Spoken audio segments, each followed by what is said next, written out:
ආයුබෝවන් මගේ ඕර of nature යාළුවෝ හැම දෙනාටම. ඉතින් ඔන්න අදත් මේ law of attraction වලදී අපිට අපේ හීන කරා හඹා යන්න මේ හීන 100% සාර්ථක කරගන්න පුළුවන් අපිට හදාරන්න තියෙන ක්‍රමවේදයක් අරගෙන තමයි මම ඔයාලව හම්බ වෙන්න ඇවිල්ලා ඉන්නේ.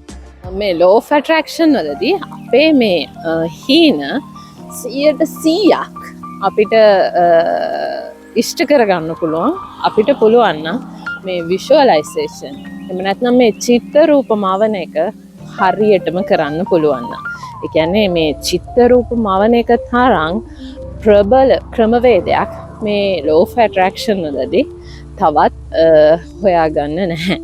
ඒ කියන්නේ අපි මේ මනසින් දකින දේ තමයි දවසක අපේ අතට එන්නේ කියන එක තමයි අතීතයේ ඉඳන් මේ වෙනකම් law of attraction හරියටම follow කරන කට්ටිය මේ නීතියේ තියෙන්නේ අපිට මනසින් දකින්න පුළුවන් දේ අපිට හැබැයින් අපේ අත් දෙකට ගන්න පුළුවන්. ඉතින් මම අද ඔයාලට කියලා දෙන්නම් මේ හරියටම මේ visualization එක කරන විදිහ. ඉතින් මේ visualization කරනකොට අපි අනිවාර්යෙන්ම අපේ හීන ලියන්න ඕනේ. අපිට මොනාද ඕනේ අපේ මේ හීන අපි ලියන්න ඕනේ. මොකද අපිට දකින්න දෙයක් තියෙන්න ඕනේ. මොකද හිස් තැනක ඒ කියන්නේ කිසිම දෙයක් නැහැ. හැබැයි අපි ලිව්වොත් එතන යම් කිසි දෙයක් තියෙනවා. ඉතින් අපි මේ ලියන දේ ඉතාමත් තදින් අපි හොඳ රැස් දෙක වහගෙන මෙන්න මේක හීනමවන්න ඕනේ. ඒක ටේස්ට් කරන්න ඕනේ. ඒක විඳින්න ඕනේ. ඉතින් මෙන්න මේක අපිට හරියටම කරන්න පුළුවන් නම් අපේ මනසින් අපි මේ බලාපොරොත්තු වෙන දේ අපේ මනසින් දකින්න පුළුවන් නම් ඒ දේ ඔයාට ඔයාගේ ළඟට ගන්න පුළුවන්. ඉතින් තමන් හිතනකොට තමන් මේ දැන් ඉන්න තත්ත්වය ගැන හිතන්න එපා. ඔයාගේ හීන අවතක්සේරු කරගන්න එපා. ඔයාට ඕනේ වාහන 10ක් ගන්න නම් ඔයා ආස වාහන 10ක් ගන්න නම් ඔයා වාහන 10ක් ගන්න චිත්ත රූපමවන්න. හැබැයි ඒක එන විදිහ ඔයා මේ විශ්වයට බාර දෙන්න. ඔයාට තියෙන්නේ හිතන්න විතරයි. අපේ මනස කොටස් දෙකකට බෙදලා තියෙනවා. නෙගටිව් සහ පොසිටිව් කියලා. ඉතින් මේකෙදී අපි තමයි මේ පොසිටිව් නෙගටිව් කියන එකේ ඔපරේටර් එහෙම නැත්නම් මෙහෙවන්න. ඉතින් අපි මේ පොසිටිව් පැත්ත හරියටම මෙහෙවුවොත් හරියටම ඔපරේට් කරොත් අපි මේ චිත්ත රූපමවන සියලුම දේවල් ඒ මුළු ලෝකෙම අපේ ළඟට ගන්න පුළුවන්. තමන්ගේ හීන මම කිව්වා තමන්ගේ හීන කවදාකවත් අවතක්සේරු කරන්න එපා. මට මේ දේ මම කොහොමද ගන්නෙ? මට මේ වගේ දේවල් අයිති නෑ. එහෙම තමන් කවදාකවත් පහලට දාගන්න එපා. තමන් හැමතිස්සෙම ඔසවලා තියන්න ඕනේ. ඉතින් ඔයාගේ මනසේ ධනාත්මක පැත්තට නම් ඔයා කමාන්ඩ් එක දෙන්නේ.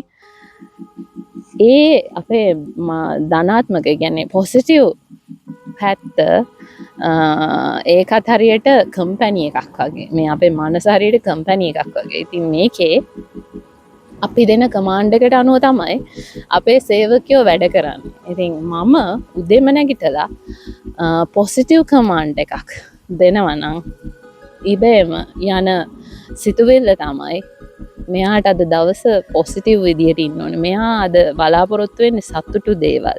මොකද මේ අපේ යටිහිත කියන දෙයට අපේ මනසට මේ හැබෑ ලෝකය බොරු ලෝකය කියන දේ වෙන් කරලා අඳුරා ගන්න බෑ. අපි මේ කතා කරන වචන පවා අපි නිකන් කියන වචනයක් පවා ඒක ඇත්තක් කියලා. ඒ කියන්නේ ඒක තමයි අපිට අවශ්‍ය කියලා තමයි මේ අපේ මනස තේරුම් ගන්න. ඉතින් ඒක නිසා අපිට හරිම ලේසි මේ මනස කියන්නේ හරියට පොඩි බබෙක් වගේ. ඉතින් අපිට හරිම ලේසි මේ මනස හේවන්න දැනගත්තොත් අපේ මේ හීන ලෝකේ අපිට දිනා ගන්න. ඉතින් අපි අපේ මනසට පොසිටිව් කමාන්ඩ් එකක් දුන්නොත් අපේ මනස පොසිටිව් විදියට ක්‍රියාත්මක වෙන්න පටන් අරගෙන ඒ දවස අපේ මනස තීරණය කරනවා මම තීරණය කරන්න මට අවශ්‍ය වෙලා තියෙන්නේ මේ දවස සතුටෙන් ගත කරන්න හොඳ විදියට ගත කරන්න කියලා මට දවස පුරාම සිද්ධ වෙන දේවල් හොඳ විදිහට මගේ ළඟට අරන් දෙනවා. හැබැයි මම උදේ නැගිටලා මම කිව්වොත් මං අද ඇඳේ අනිත් පැත්තේ නැගිටලා තියෙන්නේ මං උදේම නැගිටින කෙනෙක් නෙවෙයි. ඒ වගේ නෙගටිව් දේවල් මම උදේ නැගිටලා කිව්වොත් මගේ මනස තේරුම් ගන්නේ මෙයාට අද දවසේ දුකෙන් ගත කරන්න ඕනි කියලා. මට ඒ දවසේ සිද්ධ වෙන සියලුම දේවල් දුක කියන දෙයට අදාළව තමයි සිද්ධ කරලා දෙන්නේ. ඒක නිසා මේ මනසේ මෙහෙයවන්න. එහෙම නැත්නම් මේ Tamanගේ නිර්මාණකාරයා Tamanම වෙන්න ඕනේ. ඉතින් මෙතනදී අපි අපේ හීන හරි ආකාරයෙන් දැන් අපි හිතමුකෝ අපි දෙහි ගෙඩියක් කන එකක් විෂුවලයිස් කරනවා කියලා. එතකොට ඒ දෙහි ගෙඩිය අපේ කටට වැටෙනකොට අපේ දිවට වැටෙනකොට ඒ දැනෙන ඇඹුල් රස අපිට ඒ විදිහටම දැන් උනත් අපිට දෙහි ගෙඩියක් මතක් වෙනකොට ඒ ඇඹුල් රස මතක් වෙනවා නේද? අන්න ඒ වගේ අපේ හීනය හරියටම අපිට ෆීල් කරලා විෂුවලයිස් කරන්න පුළුවන් නම් ඒ හීනය අනිවාර්යෙන්ම ඔයාට ඉෂ්ට වෙනවාමයි. ඒක අය කිසිම කෙනෙකුට වෙනස් කරන්න බෑ. හැබැයි මේ හීනය කොච්චර කාලෙකින්ද සිද්ධ වෙන්නේ කියන එක අපිට තීරණය කරන්න බෑ. ඉතින් ඒක අපිට තියෙන්නේ හිතන්න විතරයි. වෙන විදිහවත් ඒක කවදා කොහොම කොයි වෙලාවෙද සිද්ධ වෙන්නේ කියන එකවත් අපිට තීරණය කරන්න බෑ. ඉතින් හිතන්න, හිතලා ඉතුරු ටික මේ විශ්වයට බාර දෙන්න. එතකොට ඔයා හිතන එක මේ විශ්වයෙන් ඔයාට ඔයාගේ ළඟටම ගෙනල්ලා දෙනවා. ඔයාට තියෙන්නේ ඒක හිතලා ඒ පොසිටිව් වයිබ් එකේ ඔයාගේ හීනේ හැබෑ වෙනකන් ජීවත් වෙන්න විතරයි. ඉතින් මම හිතනවා මම මේ අද ඔයාලට පැහැදිලි කරලා දෙන්න හදපු දේ මේ විෂුවලයිසේෂන් කියන එක මේ හරියටම චිත්ත රූප මවන එක ඔයාලට හොඳටම පැහැදිලි වෙන්න ඇති කියලා. ඉතින් චිත්ත රූප මවන්න නම් අනිවාර්යයෙන්ම අපි අපේ හීන ලියන්න ඕනේ.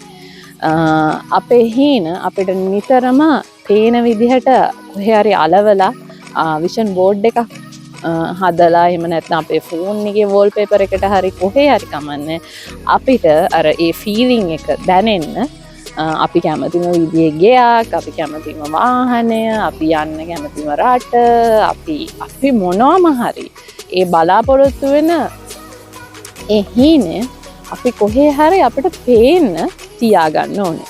එතකොට නිරන්තරයෙන්ම ඔක දකින්නකොට අපේ මනස පිළිගන්න, ඒ කියන්නේ එයා මනස පිළිගන්නවා මේ අපි දකින්න දේ ඇත්තක් කියලා. මේ ඇත්ත ඔයාගේ ළඟට ගෙනල්ලා දෙනවා. ඉතින් අද ඉඳලා මේ හීන කරා යන මගේ යාළුවෝ අපි මේ හැමෝම අද ඉඳලා මේ විෂුවලයිසේෂන් කියන එක පටන් ගත්තොතින් අපිට අපේ හීන ලෝකේ අපේ අත් දෙකටම ගන්න පුළුවන්. තවත් මේ වගේම වැදගත් කරුණු එකතු වෙච්ච වීඩියෝ එකක් අරගෙන ඔයාලගේ ළඟට එනකන් අද වීඩියෝ එකෙන් මම ගිහින් එන්න. ඉතින් හැමදාමත් වගේ මගේ යාළුවන්ට ජයෙන් ජයම ප්‍රාර්ථනා කරනවා. ගිහිල්ලා එන්න.